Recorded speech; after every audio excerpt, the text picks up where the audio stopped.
Bonjour Patrick, nous sommes 72 heures tout juste après ton record du monde, puisqu'on peut parler désormais d'un record du monde de dénivelé positif et dénivelé négatif. On y reviendra, mais c'est très important.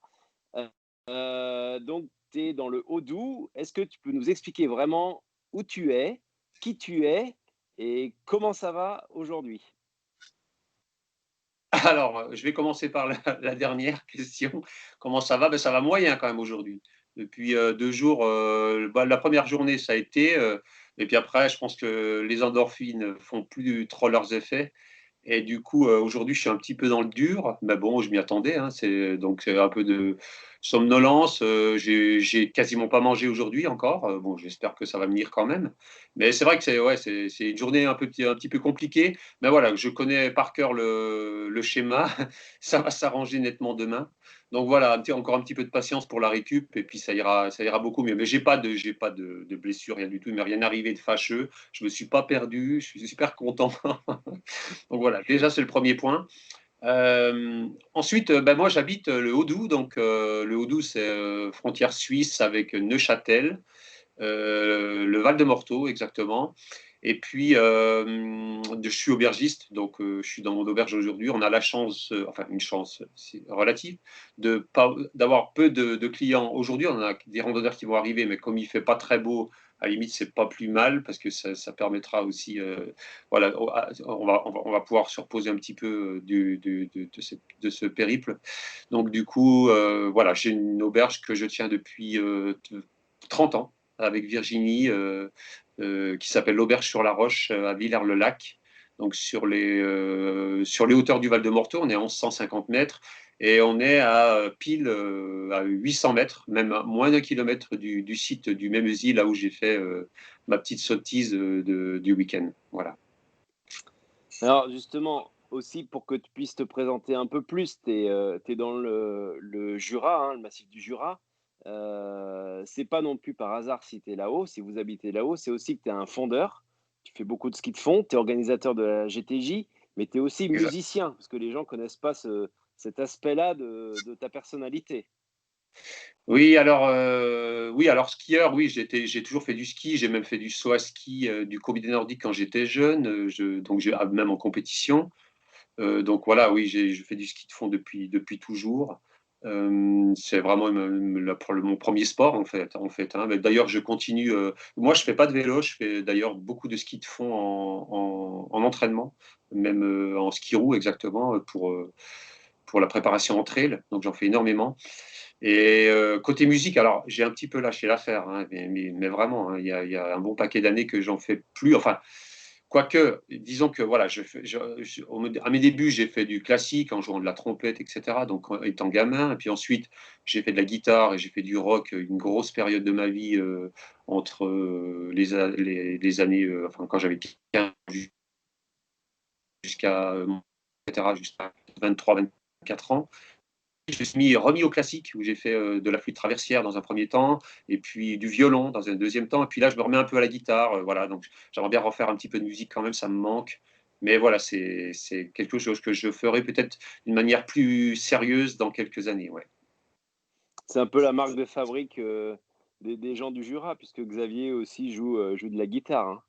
Ouais, tout à fait. Xavier joue de la guitare, Sanguy joue un petit peu de flûte, on l'a vu, il y a pas longtemps au sommet du Mont Blanc. Enfin, voilà, oui. Voilà. Après, moi, j'ai joué de la musique, mais vraiment très sérieusement, hein, où je jouais vraiment dans un Dans un groupe. groupe. Ouais, donc je jouais dans un groupe, on était managés, on faisait des tournées, voilà, c'était mon job en plus, hein, pendant quelques années, ouais. Donc ça, c'est vraiment une facette que les gens ne connaissent pas de toi. On va revenir justement, tu en parlais tout à l'heure de ta sottise, au bout de ton jardin, puisqu'effectivement, tu es à moins d'un kilomètre de la pente sur laquelle tu t'es lancé le défi des 24 heures, une pente de 201 mètres en distance et de 95,7 mètres, puisque tu l'as fait mesurer par un géomètre, hein, c'est aussi une notion importante dans ce challenge. Qu'est-ce qui t'a poussé à te lancer là-dedans? Puisque tu l'as fait de façon assez discrète et effectivement, qu'est-ce que tu réponds à ceux qui trouvent ça stupide? Alors moi, c'est vrai que les gens qui trouvent ça stupide, très franchement, il y a 6 mois en arrière, on m'aurait dit: «Tu vas faire ça cette année», je pense que j'aurais eu peut-être en tête cette petite phrase, quoi. Et j'aurais trouvé ça stupide. Non, mais réellement. Mais après, voilà, bon, il y a eu le Covid, il y a eu, donc on est tous à préparer des saisons. Souvent, on programme nos saisons en octobre-novembre pour définir des courses pour l'année suivante. Donc moi, j'avais toute une série de courses qui me faisaient rêver, tout ça. Donc tout a été remis à plat. Tout a été pratiquement annulé. Donc du coup, on n'a pas, ouais, on a bricolé en fait sur des petites choses. On continue à s'entraîner évidemment. La motivation, elle était plus ou moins là pour, voilà, ça n'a pas été non plus simple. On s'est entraîné différemment aussi. Moi, j'ai fait pas mal de sport en salle, de crossfit, choses que je faisais pas du tout habituellement. Voilà. Et du coup, moi, j'étais sur la Swiss Peak. Ouais, sur cette course-là n'était pas prévue pour moi, mais par rapport au Covid, cette course-là me faisait rêver. Je me suis dit, j'ai envie de refaire la Swiss Peak. Dans un premier temps, c'était ça mon truc. Et puis, Que tu as gagné, hein, que tu as gagné. oui, que j'ai gagné il y a 2 ans. Donc voilà. Et après, bon, bien sûr, je suis parti en reco. J'ai fait même quelques recos avec Manon parce elle va faire le 170 la semaine prochaine, Manon, ma fille. Donc on est parti ensemble. Et puis, je me suis aperçu qu'en fait, les 330 km, je les avais pas dans la tête. En fait, c'était pas, je voyais pas l'arrivée. Je voyais le départ, mais pas l'arrivée. Et du coup, j'ai changé d'optique.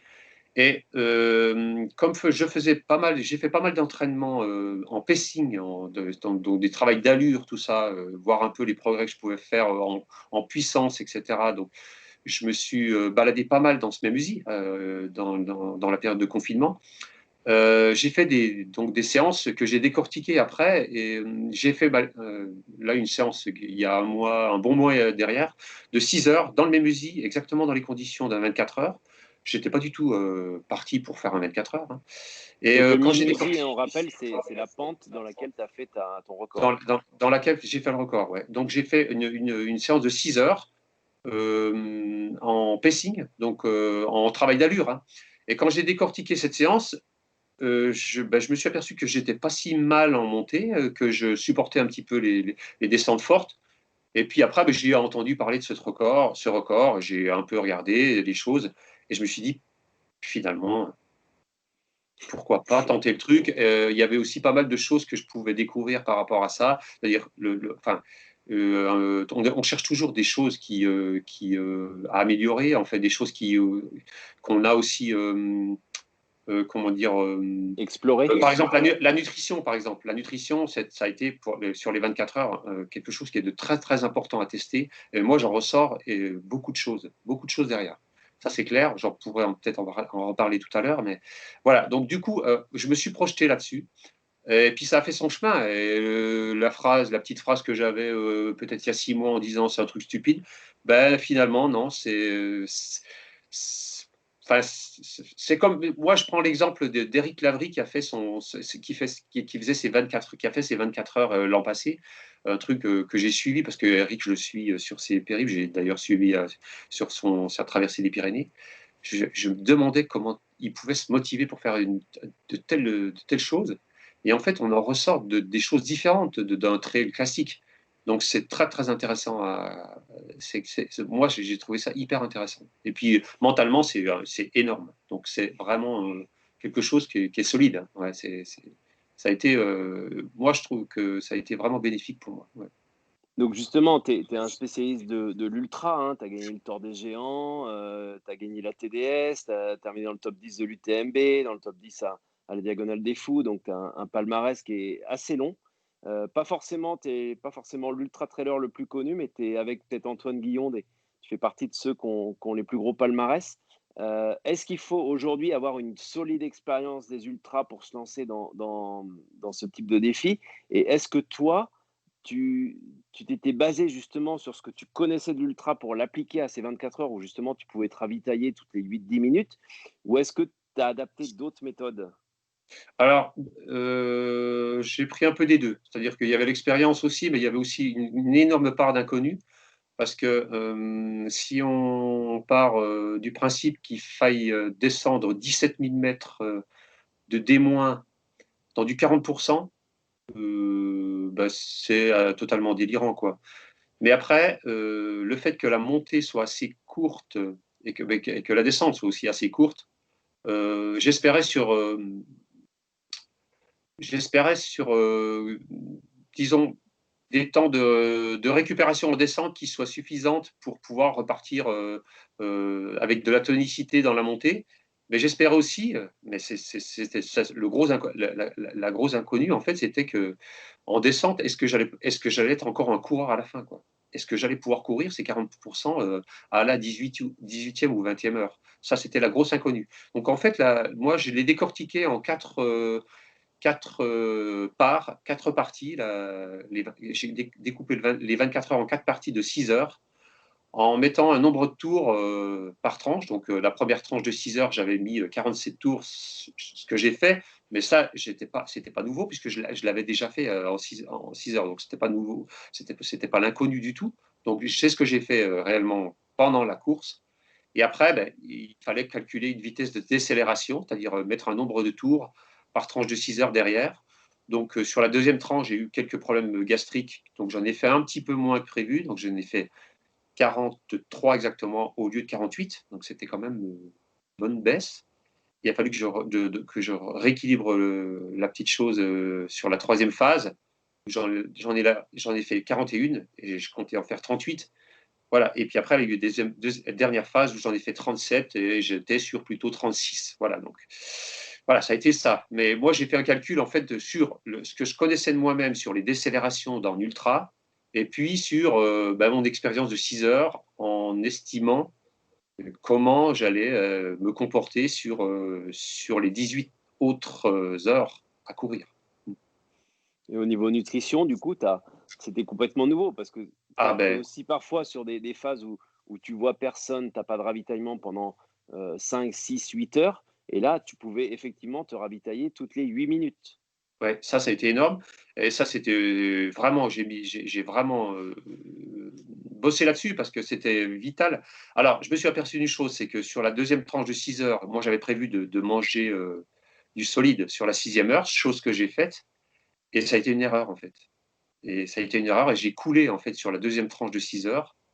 Donc, j'ai arrêté de m'alimenter, j'ai continué à utiliser des Finoff, donc systématiquement, à chaque montée, 2 gorgées des Finoff par tour. Uniquement, je me suis nourri uniquement de boissons énergétiques, du coup. J'ai totalement arrêté de me nourrir au niveau solide. Et ensuite, je suis reparti sur la troisième tranche en mangeant mais des toutes petites portions, mais vraiment minuscules. Alors, type pâte de fruits, type gâteau, ouais, toute petite portion de gâteau, pardon, Sport. j'ai oublié. Ouais, enfin, gâteau sport maison, hein, mais enfin, bref, tout des choses un petit peu que je me fabrique moi-même. Mais pas plus que ça, des toutes petites portions de bananes, par exemple, de la soupe pour apporter du sel. Et sur la dernière tranche de 6 heures, par contre, j'ai tourné Califinoff, uniquement aux produits énergétiques, sans manger quoi que ce soit. Et ça a bien fonctionné. Ça a bien Et fonctionné, c'est donc, étonnant, parce que 6 heures uniquement sur une boisson, c'est incroyable, quoi. Mm. et avec le recul, qu'est-ce qui a été le plus difficile? C'est de lutter contre le sommeil, c'est de lutter contre effectivement ces hauts et ces bas, c'est la météo avec une certaine inquiétude parce que moi je suivais à distance et je voyais qu'effectivement à partir de midi vous étiez inquiet sur le terrain qui, du fait de la pente aussi allait rendre plus difficile les descentes et des risques de glissade et du coup de difficultés en montée aussi, de patinage.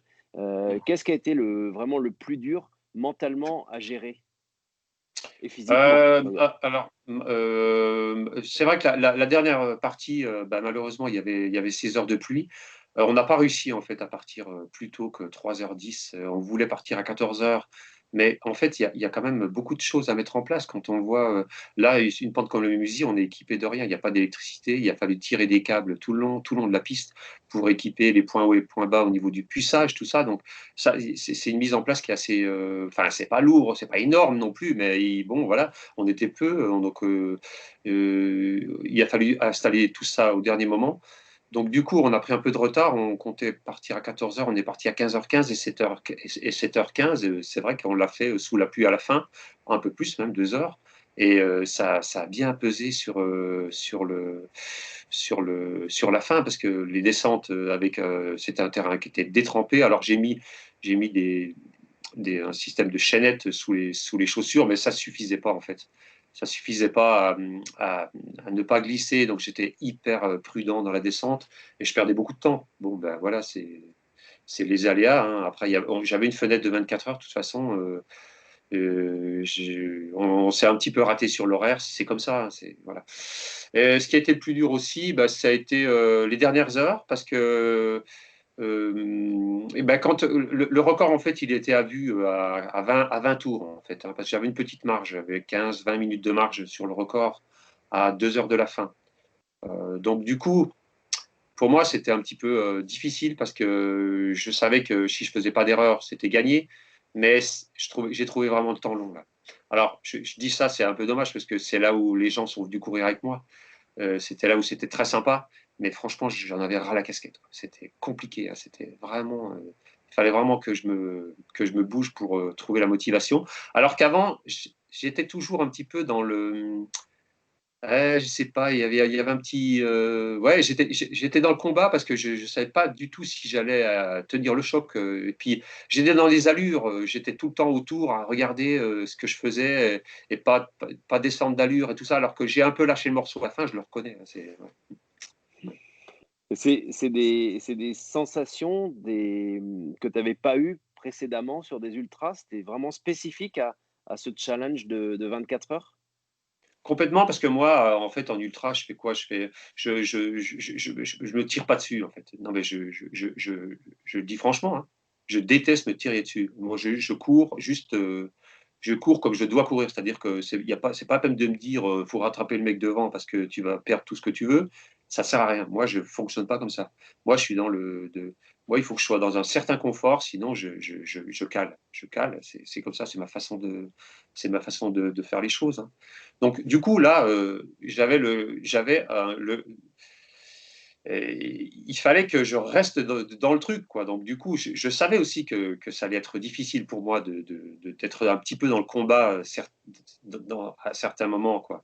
Et comme j'avais un peu de retard, j'avais un peu de stress, forcément. Et donc, du coup, je suis assez content de la façon dont j'ai réagi parce que voilà, je suis pas parti en survitesse en me disant maintenant c'est tout ou rien. Non, je me suis dit continue à faire ce que tu fais habituellement, mais garde un œil quand même sur ce record parce que sinon tu vas le lâcher, quoi.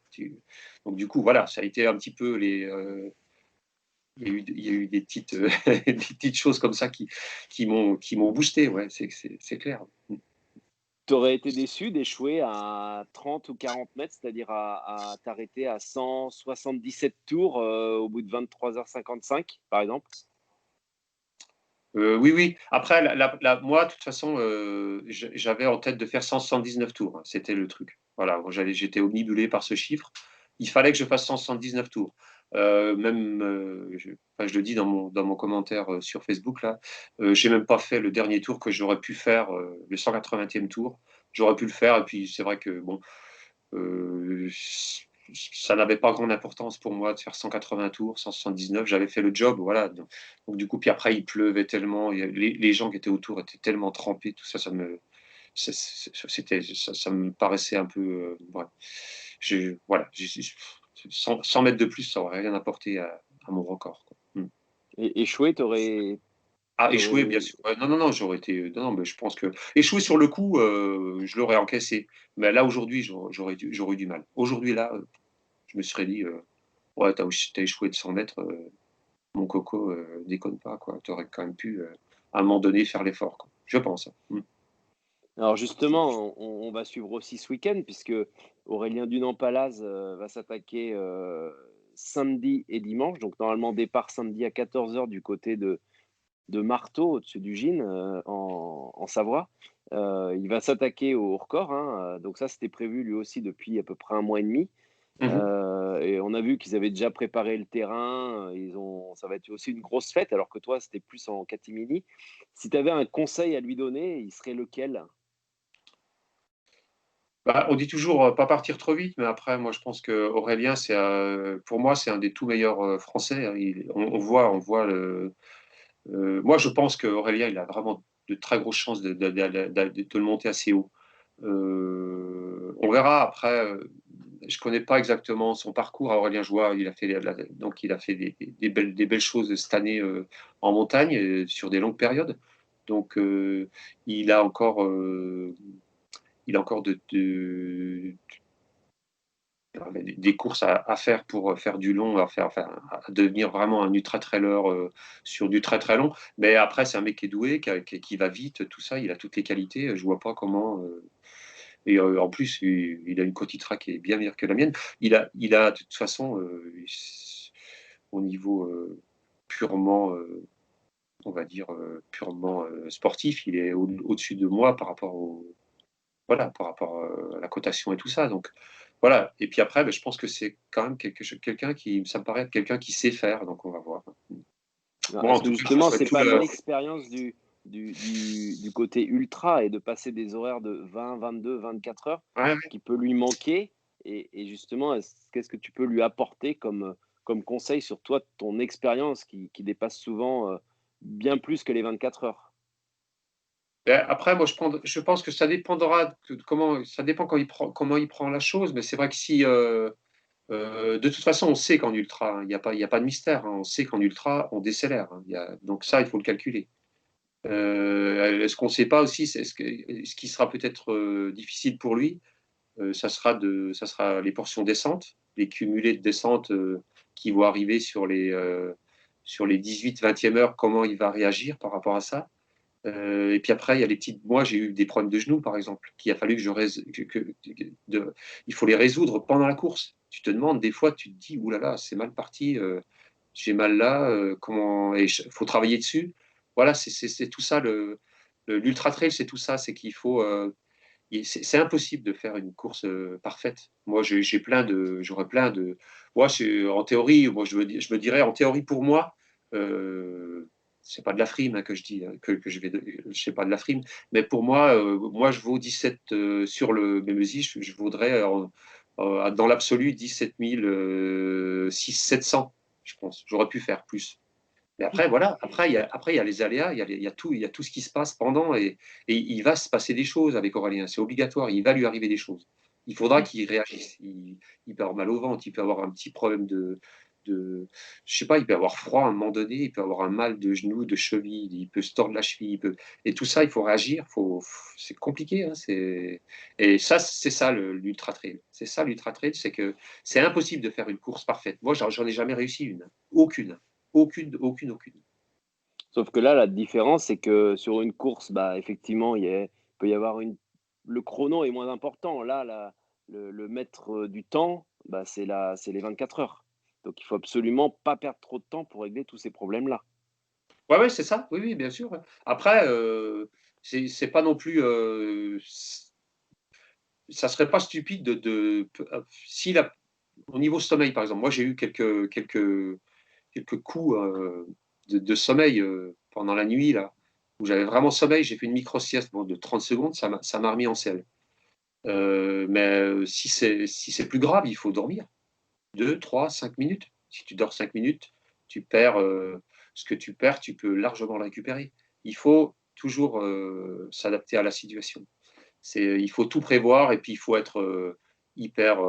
Après, moi, je n'ai pas de conseils à donner à Aurélien sur ce côté-là, mais au niveau mental, il faut être prêt un peu à tout, quoi. Mm. Ouais. Alors, pour l'avoir vu ce week-end, je pense il est parfaitement prêt.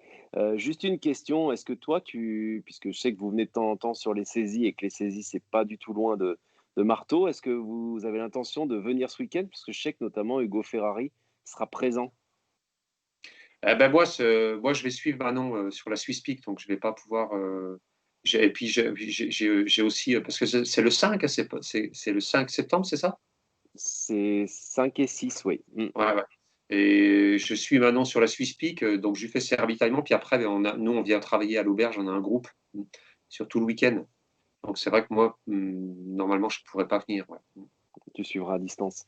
Je suivrai Eh ben bien sûr. Ouais. écoute, Patrick, merci. Moi, je voudrais juste préciser une petite chose parce que on parle de record du monde et je pense qu'on va pouvoir l'officialiser ou en tout cas, on va tout faire pour. Et toi, je sais que tu as tout fait pour, puisqu'en fait, tu avais mis un système de puces en place, donc avec un système de chronométrage et de compte tours en haut et en bas, donc électronique. Tu avais aussi une puce scellée au Oui, poignet, donc qui était inviolable et qui ne pouvait pas être transmise à qui que ce soit pendant les 24 heures. Et puis tu t'es exact. soumis aussi à des contrôles, sanguins et urinaires 72 heures avant et 72 heures après, sur les recommandations de Pierre Salé qui t'a dit ce qu'il fallait détecter, notamment au niveau de tout ce qui pouvait être produit dopant. Donc, je sais que tu publieras bientôt ces résultats et ce qui permettra aussi d'officialiser ce record puisque pour l'instant tu es le seul à avoir respecté. Bon, c'est une chose d'ailleurs dont on a parlé ensemble, Mmh. mais qui devrait, permettre, dans les prochaines semaines aussi de rendre, ce type de record qui soit sur 6 heures ou 12 heures, un peu plus officiel. Ouais, ouais, très bien. Ouais, non, mais c'était, ouais, ça me paraissait important de monter des petites choses comme ça qui font on puisse garantir, en fait, des choses, hein, parce que sinon ça part un peu en vrille, ça part un peu dans tous les sens, hein. Voilà, donc ça, c'est très bien, ouais. Mmh. Bon, merci beaucoup Patrick, bonne récup et puis, Merci Fred. bah, à bientôt du côté de l'auberge du Chauffour où on passe toujours de bons moments quand on y va. Ah bah, super. Merci beaucoup Fred et puis, bonjour à tous et puis bonne continuation sur les sentiers ou ailleurs. Ciao, ciao. Merci.